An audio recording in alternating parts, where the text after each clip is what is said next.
आज है 6 जनवरी 2023 दिन शुक्रवार। Welcome back to clean news UP. चलिए देखते हैं उत्तर प्रदेश की 25 फटाफट बड़ी खबरों को। इससे पहले आप न्यूज को कहां से देख रहे हैं हमें कमेंट में बताना बिल्कुल ना भूलें। साथ ही हमारे फेसबुक पेज को भी फॉलो करें। फेसबुक पेज का लिंक डिस्क्रिप्शन में दिया गया है। यूपी के एक और शहर से उड़ान भरेंगे विमान। केंद्र सरकार ने दी हवाई सेवा शुरू करने को मंजूरी। हवाई सफर करने वाले यात्रियों के लिए खुशखबरी है। एक और शहर से विमान की यात्रा शुरू होने वाली है। केंद्र सरकार ने इसके लिए मंजूरी दे दी। मेरठ से लखनऊ के लिए 19 सीटर विमान की सेवा शुरू की जाएगी। मेरठ लखनऊ मेरठ रूट सबसे पहले उड़ान सेवा को स्वीकृत किया है। इसके लिए केंद्र सरकार ने बिग चार्टर्स प्राइवेट लिमिटेड को अवार्ड भी कर दिया है। निपुण विद्यार्थियों को सम्मानित करेगी योगी सरकार। उत्तर प्रदेश में शिक्षा की गुणवत्ता को और बेहतर करने के लिए योगी सरकार लगातार प्रयासरत है। नई शिक्षा नीति के तहत शिक्षा के क्षेत्र में सुधार के कई कार्यक्रम चलाए जा रहे हैं। इसी क्रम में अब योगी सरकार ने प्रत्येक महानिपुण सम्मान समारोह आयोजित करने का निर्णय लिया है। इस समारोह में बच्चों के अभिभावकों व समुदाय के गणमान्य लोगों की उपस्थिति में चयनित निपुण विद्यार्थियों का सम्मान किया जाएगा। इन निपुण विद्यार्थियों को बाकी छात्रों के लिए मिसाल के तौर पर पेश किया जाएगा। उल्लेखनीय है कि मुख्यमंत्री योगी आदित्यनाथ ने निपुण भारत मिशन के प्रभावी क्रियान्वयन के अंतर्गत प्रदेश में विभिन्न गतिविधियों में तेजी लाने के निर्देश दिए थे। 5 साल तक के बच्चों का 9 जनवरी से विशेष टीकाकरण। मिजल्स रूबेला के उन्मूलन पर पखवाड़ा। मिजल्स रूबेला उन्मूलन के तहत विशेष टीकाकरण पखवाड़ा 9 से 20 जनवरी तक आयोजित किया जाएगा। अलीगढ़ में विशेष टीकाकरण पखवाड़ा के तहत 5 वर्ष आयु तक के नियमित टीकाकरण से छूटे हुए लगभग 40,000 बच्चों का टीकाकरण किया जाएगा। इन बच्चों को बीसीजी, पेंटाक्लोन, IPV, FIPV, rota virus, PCV, MR की वैक्सीन लगाई जाएगी। शीतकालीन अवकाश 2 दिन और बढ़ा। अब 14 जनवरी तक स्कूल रहेंगे बंद। अलीगढ़ के डीएम इंद्र विक्रम सिंह ने नर्सरी से कक्षा 8 तक के बच्चों का शीतकालीन अवकाश 2 दिन और बढ़ा दिया। अब 14 जनवरी तक स्कूल बंद रहेंगे। पहले ये 12 जनवरी तक घोषित हुआ था। डीए इंद्र विक्रम सिंह ने अपने आदेश में कहा कि प्राथमिक, उच्च प्राथमिक, कंपोजिट विद्यालय, अशासकीय सहायता प्राप्त, मान्यता प्राप्त सीबीएसई, आईसीएसई और अन्य सभी बोर्ड के नर्सरी से कक्षा 8वीं तक के विद्यालयों में 31 दिसंबर 2022 से 14 जनवरी 2023 तक शीतकालीन अवकाश घोषित किया जाता है। उद्योगपतियों को संबोधित कर योगी बोले, ऐसा कोई सेक्टर नहीं जिसके लिए यूपी में संभावनाएं नहीं। मुख्यमंत्री योगी आदित्यनाथ ने देश के उद्योग जगत को प्रधानमंत्री के 5 ट्रिलियन अर्थव्यवस्था के संकल्प को पूरा करने में योगदान का आह्वान किया। मुख्यमंत्री ने कहा कि देश में सबसे बड़ी आबादी का राज्य उत्तर प्रदेश संकल्प को पूरा करने के लिए तत्परता से काम कर रहा है। प्रधानमंत्री नरेंद्र मोदी ने जिस समृद्ध आत्मनिर्भर भारत की परिकल्पना की, उसकी राह उत्तर प्रदेश से होकर जाती है। यूपी में पोटेंशियल है, विजन है और अपार संभावनाएं हैं। हम अपने प्रदेश में निवेशकों को हर जरूरी संसाधन उपलब्ध करा रहे हैं। अब आयुष चिकित्सक भी देंगे टीबी मरीजों का ब्यौरा। राष्ट्रीय क्षय उन्मूलन कार्यक्रम के तहत अब जनपद के आयुष चिकित्सकों को भी टीबी मरीजों का ब्यौरा देना होगा। उनके यहाँ यदि कोई टीबी संभावित मरीज मिलता है तो वो उसे नजदीक के जांच केंद्र पर भेजेंगे। पुष्टि होने पर इलाज शुरू होगा। इस संबंध में मुख्य चिकित्सा अधिकारी ने आयुष चिकित्सकों को निर्देश दिए। जिला क्षय रोग अधिकारी डॉक्टर सर्वेश कुमार सिंह ने बताया कि प्रधानमंत्री ने देश को टीबी रोग से मुक्ति के लिए 2025 तक लक्ष्य रखा है। इसी क्रम में टीबी रोगियों की सूचना आयुष, होम्योपैथिक, आयुर्वेदिक और यूनानी चिकित्सक भी देंगे। आरएमपीएसयू ने बढ़ाई प्रैक्टिकल फॉर्म भरने और शुल्क जमा की तिथि 10 जनवरी तक। राजा महेंद्र प्रताप सिंह राज्य विश्वविद्यालय ने प्रथम व द्वितीय सेमेस्टर प्रथम वर्ष की वार्षिक परीक्षा के सभी पाठ्यक्रमों की एक या एक से अधिक विषयों में छूटी हुई प्रयोगात्मक परीक्षाओं के लिए फॉर्म भरने और फीस जमा करने की अंतिम तिथि 5 दिन बढ़ा दी है। अब 10 जनवरी तक फॉर्म भी भरे जाएंगे और फीस भी जमा होगी। 11 फरवरी को लगेगी लोक अदालत। दीवानी न्यायालय हाथरस में 11 फरवरी को जिला विधिक सेवा प्राधिकरण के तत्वावधान में राष्ट्रीय लोक अदालत का आयोजन किया जाएगा। जनपद न्यायाधीश मृदुला कुमार ने कहा कि आपसी सुलह समझौता के आधार पर लंबित मुकदमों का निस्तारण राष्ट्रीय लोक अदालत में किया जाएगा।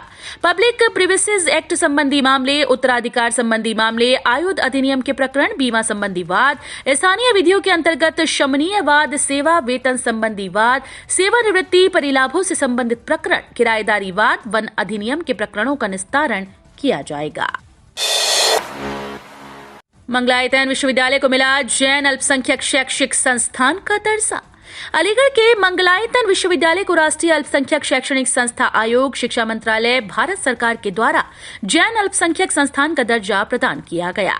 आयोग के सचिव मनोज कुमार केजरीवाल ने इस संबंध में प्रमाण पत्र निर्गत किया है। योगी के अर्थ मंत्र का कायल हुआ सोशल मीडिया, 36 करोड़ यूजर्स तक पहुंचा #योगीनॉमिक्स। मुख्यमंत्री योगी आदित्यनाथ ने गुरुवार को मुंबई से डोमेस्टिक रोड शो का शुभारंभ कर दिया है। अगले 22 दिन में देश के 9 बड़े शहरों में टीम योगी रोड शो के जरिए प्रदेश में 17 लाख करोड़ के निवेश को आकर्षित करने के लिए रोड शो करेगी। वहीं गुरुवार को जब तक एक तरफ सीएम मुंबई में बैंकर्स और निवेशकों से मिलकर उन्हें प्रदेश में उद्योग व्यापार लगाने के लिए प्रोत्साहित कर रहे थे, उस वक्त सोशल मीडिया यूजर्स मुख्यमंत्री योगी आदित्यनाथ की आर्थिक नीतियों की #योगीनॉमिक्स के जरिए सराहना करते दिखे। 6 महीने तक हड़ताल नहीं कर पाएंगे बिजली कर्मचारी, यूपी सरकार ने लगाया प्रतिबंध। बिजली कर्मियों के आंदोलनात्मक रुख को देखते हुए शासन ने उत्तर प्रदेश पावर कॉर्पोरेशन सहित समस्त बिजली कंपनीज में अगले 6 माह तक हड़ताल पर रोक लगा दी है। उत्तर प्रदेश आवश्यक सेवाओं का अनुरक्षण अधिनियम 1966 की धारा 3 की उपधारा के अधीन निहित शक्ति का प्रयोग करते हुए हड़ताल को निषिद्ध किया गया। अपर मुख्य सचिव ऊर्जा महेश कुमार गुप्ता ने इस आशय का शासनादेश जारी किया है, जिसमें लिखा है कि आवश्यक सेवाओं का अनुरक्षण अधिनियम 1966 की शक्तियों का प्रयोग करते हुए इस आदेश के प्रकाशित होने के बाद से 6 माह तक उत्तर प्रदेश पावर कॉर्पोरेशन, राज्य विद्युत उत्पादन निगम, जल विद्युत निगम, power transmission corporation, Kanpur electricity supply company KESCO, Madhyanchal, Purvanchal, Paschimanchal और दक्षिणांचल विद्युत वितरण निगम की समस्त सेवाओं में हड़ताल निषिद्ध किया जाता है। गृहमंत्री अमित शाह ने किया अयोध्या राम मंदिर के उद्घाटन की तारीख का ऐलान। केंद्रीय गृह मंत्री अमित शाह ने गुरुवार को ऐलान किया कि अयोध्या में भगवान राम के मंदिर का उद्घाटन 1 जनवरी 2024 को किया जाएगा। त्रिपुरा में एक सार्वजनिक रैली को संबोधित करते हुए अमित शाह ने कहा कि राहुल बाबा सुन लीजिए कि 1 जनवरी 2024 को विशाल राम मंदिर बनकर तैयार होगा। गौरतलब है कि 2024 में लोकसभा चुनाव होने हैं। ऐसे में राम मंदिर का उद्घाटन बीजेपी के लिए मील का पत्थर साबित हो सकता है। जमीन का नक्शा निकालने के लिए नहीं लगाने होंगे पटवारी के चक्कर। अगर आप यूपी में अपनी जमीन का नक्शा देखना चाहते हैं तो इसके लिए आपको पटवारी के दफ्तर के चक्कर लगाने की जरूरत नहीं है। अब आप अपने इलाके का भू नक्शा घर बैठे आसानी से देख सकते हैं। यूपी भू नक्शा पोर्टल के जरिए आप घर बैठे ऑनलाइन अपनी जमीन या खेत का नक्शा देख सकते हैं। यही नहीं, आप नक्शा डाउनलोड भी कर सकते हैं। गोरखपुर यूनिवर्सिटी के शिक्षक कर्मचारियों पर इस साल बरसेगी सोम और शनि की कृपा। दीनदयाल उपाध्याय गोरखपुर विश्वविद्यालय के शिक्षकों और कर्मचारियों पर इस बार सोम व शनि की खूब कृपा बरसेगी। वर्ष 2023 के कैलेंडर में व्रत, पर्व और जयंती पर कुल 52 अवकाश घोषित किए गए। इसमें सिर्फ 3 दिन ही ये अवकाश रविवार को हैं, जबकि 14 अवकाश सोमवार या शनिवार को पड़े। इससे वे लगातार छुट्टियों का लुत्फ उठा सकेंगे। इस बार मकर संक्रांति, संत रविदास जयंती, माघ पूर्णिमा का पर्व रविवार को है। इसके अलावा दीपावली पर 8 से 13 नवंबर के बीच होने वाली छुट्टी में भी एक रविवार पड़ रहा है। बाकी अवकाश सप्ताह के अन्य दिन हैं। 13 से 17 जनवरी तक इस रूट पर चलेगी खिचड़ी मेला स्पेशल ट्रेन। मकर संक्रांति को लेकर रेलवे ने श्रद्धालुओं के लिए विशेष अनारक्षित स्पेशल ट्रेन चलाने जा रही है। ये ट्रेन 13 से 17 जनवरी के बीच संचालित होगी। ये जानकारी सीपीआरओ पंकज कुमार सिंह ने दी। नदी पर तैरता 5 स्टार होटल है गंगा विलास क्रूज। पीएम मोदी 13 को वाराणसी से करेंगे रवाना। दुनिया की सबसे लंबी रिवर यात्रा शुरू करने वाला गंगा विलास केवल एक क्रूज नहीं, ये नदी पर तैरता 5 स्टार होटल है। पीएम मोदी 13 जनवरी को इस क्रूज को वाराणसी से डिब्रूगढ़ के लिए रवाना करेंगे। ये क्रूज दुनिया के उन 5 स्टार रेटिंग वाले क्रूज के सफर का ही अनुभव देगा जिन्हें अब तक फिल्मों में ही देखा जा सकता था। यात्रा के लिए क्रूज पर जिम भी बनाया गया है और स्पा की सुविधा भी उपलब्ध है। मनोरंजन के लिए music, cultural function, open air observation deck, personal butler service जैसी 5 स्टार सुविधाएं मुहैया कराई गई हैं। ताजनगरी में शीतलहर का प्रकोप जारी। 12वीं तक स्कूल्स में 7 जनवरी तक की छुट्टी। आगरा में शीतलहर का प्रकोप जारी है। घना कोहरा और अत्यधिक ठंड के कारण जिलाधिकारी नवनीत सिंह चहल ने कक्षा 9 से 12वीं तक के सभी सरकारी व निजी स्कूल कॉलेज 7 जनवरी तक बंद रखने के आदेश दिए हैं। सभी स्कूल व कॉलेजेस में 2 दिन का आकस्मिक शीत अवकाश घोषित किया गया। नर्सरी से कक्षा 8 तक के स्कूल्स में पहले से ही अवकाश घोषित है। 8 जनवरी को रविवार है। रालोद भाकियों का साथ मजबूत हुआ हाथ। पश्चिमी यूपी की राजनीति होगी प्रभावित। यूपी में कांग्रेस की यात्रा की शुरुआत होने पर जहां सपा व बसपा ने शुभकामनाएं संदेश दिए, तो भाकियों ने यात्रा में शामिल होने का ऐलान कर दिया।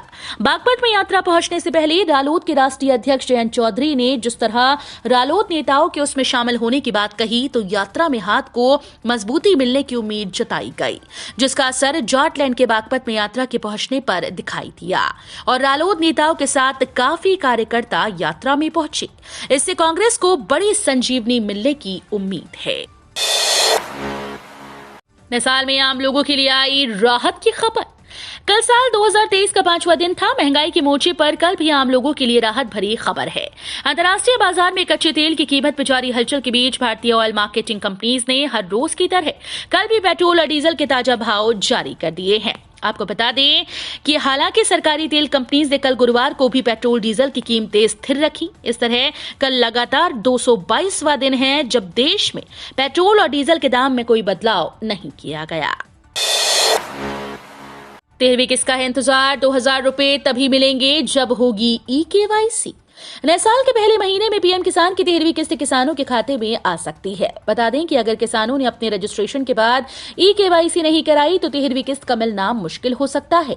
वैसे तो सरकार ने ई-केवाईसी के लिए 31 दिसंबर तक का समय दिया था, लेकिन अभी भी ई-केवाईसी का ऑप्शन खुला हुआ है। ऐसे में 13वीं किस्त का फायदा उठाने के लिए किसानों को पहले ई-केवाईसी करा लेनी चाहिए।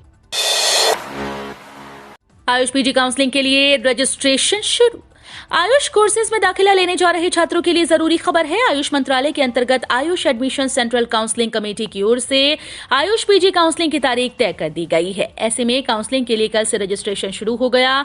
आयुष मंत्रालय की ओर से दी गई जानकारी में बताया गया कि Ayush admission central counselling committee ने पीजी काउंसलिंग राउंड 1 के लिए 5 जनवरी 2023 से 15 जनवरी 2023 तक की तारीख तय की है। नए भारत का ग्रोथ इंजन नया उत्तर प्रदेश, कोरोना महामारी भी हमें रोक नहीं पाई। मुंबई में आयोजित यूपी ग्लोबल इन्वेस्टर समिट 2023 में उत्तर प्रदेश के मुख्यमंत्री योगी आदित्यनाथ ने उत्तर प्रदेश की जमकर तारीफ की। सीएम योगी ने कहा कि नए भारत का ग्रोथ इंजन नया उत्तर प्रदेश है। कोरोना जैसी महामारी भी हमारे विकास की रफ्तार को रोक नहीं पाई। देश में सबसे अच्छी उपजाऊ भूमि उत्तर प्रदेश में है। देश में कुल कृषि भूमि का 11% हिस्सा उत्तर प्रदेश के पास है।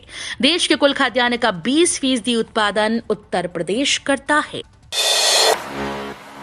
अखिलेश यादव का राहुल गांधी को बधाइयां। भाजपा पर निशाना, बोले भारत जोड़ो यात्रा से भावनात्मक रूप से जुड़ा हूं। उत्तर प्रदेश के पूर्व मुख्यमंत्री और समाजवादी पार्टी के राष्ट्रीय अध्यक्ष अखिलेश यादव ने कहा कि वो कांग्रेस नेता राहुल गांधी की भारत जोड़ो यात्रा में भले ही शामिल न हुए हों, लेकिन वो उससे भावनात्मक रूप से जुड़े हुए हैं। अखिलेश ने यहां आरकॉम वास्तुकला प्रदर्शनी के दौरान दोहराया कि राहुल गांधी को इस यात्रा के लिए बधाई और शुभकामनाएं देता हूं।